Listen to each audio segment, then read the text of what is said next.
नमस्कार दोस्तों, हर्षित द्विवेदी एजुकेशन द्वारा बनाया गया एक नया वीडियो में आपका स्वागत है। मेरा नाम है विनीत सागर।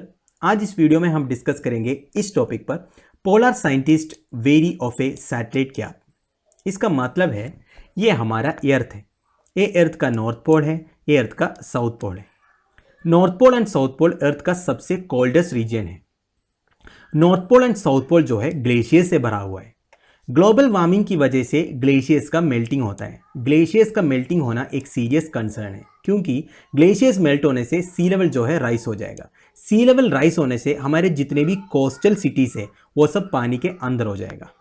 इसलिए ग्लेशियर्स के बारे में हमारे पास 100% इंफॉर्मेशन होना चाहिए। मेरा मतलब है कितने लेवल पर ग्लेशियर्स मेल्ट हो रहा है। हमारे वर्ल्ड के जितने भी कंट्रीज़ हैं वो सब क्लाइमेट चेंज के अगेंस्ट जो एक्शंस लेते हैं वो कितनी हद तक सक्सेसफुल है, ये सब की जानकारी अगर हमें चाहिए तो हमें ग्लेशियर्स के बारे में फुल थ्रू इन्फॉर्मेशन चाहिए। ये इन्फॉर्मेशन हमें प्रोवाइड करता है दो सैटेलाइट्स जिनका नाम है क्रायोसैट 2 जो यूरोपियन है और आईसैट 2 जो अमेरिकन है। अब दोस्तों ये न्यूज़ में इसलिए है क्योंकि ये जो क्रायोसैट 2 एंड आईसैट 2 की जो लाइफ है वो एक्सपायर होने वाला है। इसके बाद नया सैटेलाइट्स आने में टाइम लगेगा। तो इसके बीच में ये पोलर एरिया के बारे में हमें इंफॉर्मेशन कौन प्रोवाइड करेगा, ये एक बहुत सीरियस कंसर्न है। इस वीडियो में और हम डिस्कस करेंगे इंपॉर्टेंस ऑफ पोलर अल्टीमेट्री क्या है, मतलब पोलर रीजन के बारे में जानकारी लेना कितना जरूरी है। द सैटेलाइट गैप जो होने वाला है, मतलब क्रायोसैट एंड आईसैट एक्सपायर होने के बाद अगले सैटेलाइट आने तक जो गैप है वो क्या है। एनी रिप्लेसमेंट्स अंडर प्रिपरेशंस, मतलब क्रायोसैट और आईसैट 2 डिकमीशन होने के बाद कुछ रिप्लेसमेंट्स रेडी है। और ऑल्टरनेट सॉल्यूशन क्या है, मतलब अगर क्रायोसैट 2 और आईसैट 2 नहीं रहा तो इसके अल्टरनेट सॉल्यूशंस क्या है, ये सब हम इस वीडियो में डिस्कस करेंगे। तो दोस्तों आगे जाने से पहले वही बातें, लेक्चर की पीडीएफ चाहिए तो आप टेलीग्राम चैनल ज्वाइन कर सकते हो जिसका लिंक नीचे प्रोवाइडेड है। हमें सपोर्ट करने के लिए आप चैनल के मेंबर भी बन सकते हो। जो सबसे पहले यह समझते दोस्तों न्यूज़ में क्यों था। दोस्तों मैंने आपको पहले ही बता दिया, European CryoSat 2 and American ICESat 2 ऐसे दो सैटेलाइट्स हैं जो हमें north pole and south pole के जितने भी ग्लेशियर्स थे उसके बारे में फुल थ्रू इंफॉर्मेशन भेजते हैं।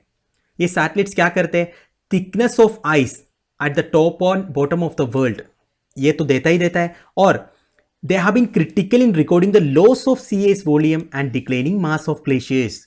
लॉस ऑफ सी आइस कितना है एंड ग्लेशियर्स की मास कितने लेवल पर डिक्लेन हो रहा है, ये पूरे डिटेल्स हमें ये दोनों सैटेलाइट्स भेजते हैं। अब प्रॉब्लम ये है दोस्तों, दोनों सैटेलाइट्स की जो लाइफ है एक्सपायर होने वाला है।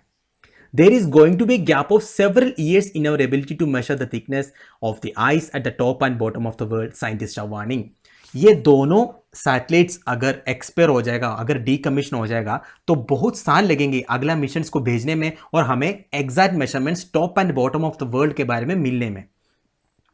This could leave us blind to some important changes in the Arctic and Antarctic as the climate warms। देखो दोस्तों ग्लोबल वार्मिंग तो एक कंटिन्यूस फिनोमिनन है, आसपास कहीं ये बंद होने वाला नहीं है। तो north pole and south pole में बेसिकली जो आर्टिक एंड अंटार्कटिक एरियाज में जो क्लाइमेट चेंजेस होने वाला है इसके बारे में ये दोनों सैटेलाइट्स के एक्सपायरी होने के बाद कौन हमें इंफॉर्मेशन प्रोवाइड करेगा, वो एक सीरियस कंसर्न है।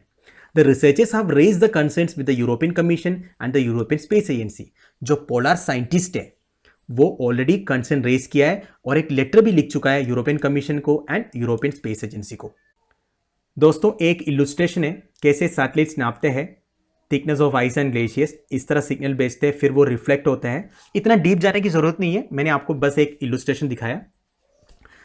अब देखो दोस्तों क्रायोसैट 2 के बारे में basic information. Cryosat 2 is the follow-on Earth Explorer Opportunity mission in ESA's Living Planet program. It replaces Cryosat, which was selected for development in 1999 and lost as a result of launch failure on October 8, 2005. दोस्तों Cryosat 2 चल रहा है, पहले Cryosat 1 भी था। Cryosat 1 को एक launch failure हो गया था और डिस्ट्रॉय हो गया था, इसके बाद क्रायोसैट 2 भेजा गया। इसका काम क्या है मैंने ऑलरेडी आपको बता दिया। CryoSat 2 will have the same mission objectives as the original CryoSat mission.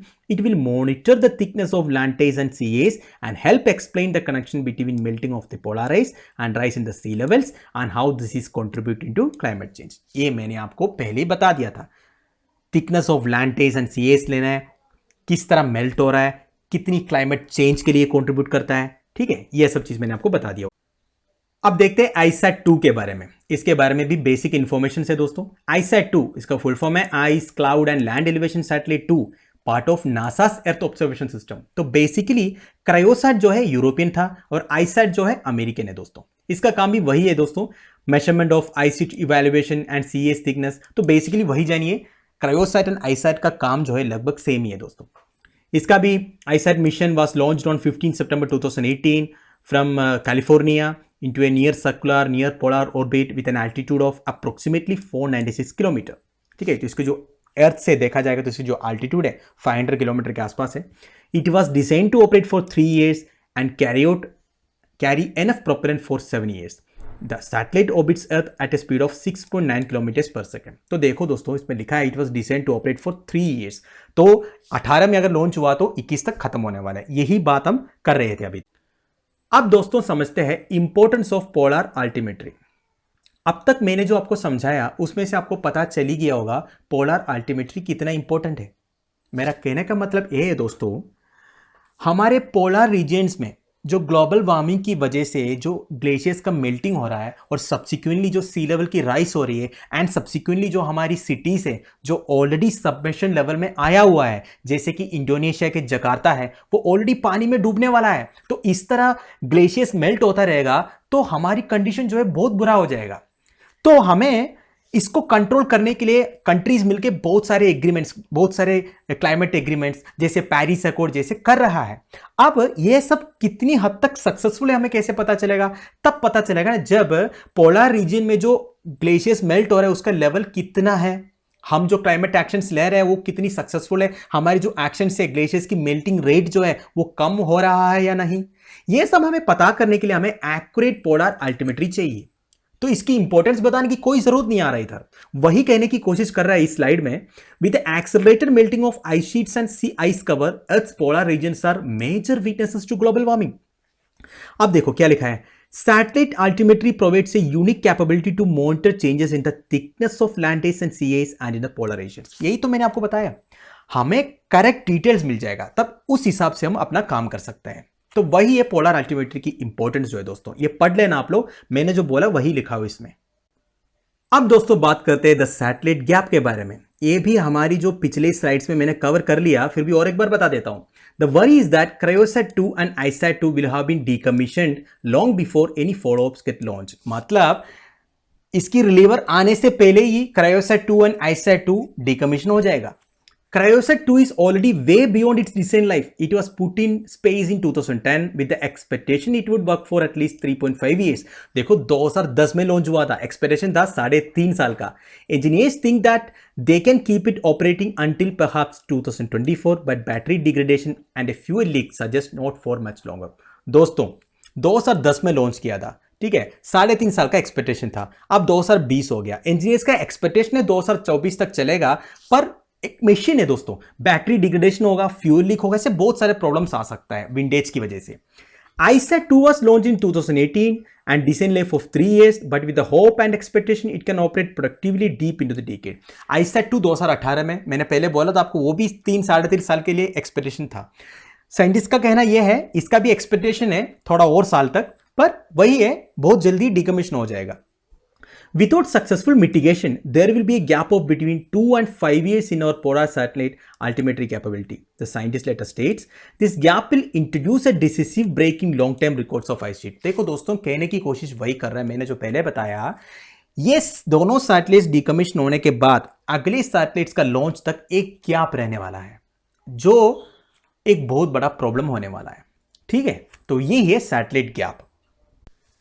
अब बात करते हैं दोस्तों एनी रिप्लेसमेंट्स अंडर प्रिपरेशंस। क्या कुछ रिप्लेसमेंट्स अंडर प्रिपरेशन है दोस्तों? देखो, the only satellite replacement currently in prospect is the ECESA mission coordinate crystal. देखो, यूरोपियन स्पेस एजेंसी का एक क्रिस्टल करके प्रोग्राम आने वाला है जो क्रायोसैट को रिप्लेस करेगा, although with much greater capability thanks to a dual frequency radar altimeter. देखो, क्रायोसैट से थोड़ा इंप्रूव टेक्नोलॉजी होगा क्रिस्टल में, इसमें क्या होगा, ड्यूअल फ्रीक्वेंसी रडार अल्टीमीटर होगा। Industry has started work on the spacecraft, but it won't launch until 2027-28। देखो 2027-28 तक ये लॉन्च होने वाला नहीं है और आगे भी हो सकता है। Dr. Joseph Ashbacher, the director of Earth Observation at European Space Agency, said his agency was working as fast as it could to plug the gap. जितनी जल्दी हो सके ये काम वो करेगा. This is a concern we recognize it. देखो, जो director of earth observation at European Space Agency है उन्होंने बता दिया कि ये कंसर्न है, वो रिकॉग्नाइज कर रहा है. We have put plans in motion to build CRISTAL as quick as we can. जितना जल्दी हो सके क्रिस्टल को लॉन्च करने की कोशिश में वो लोग.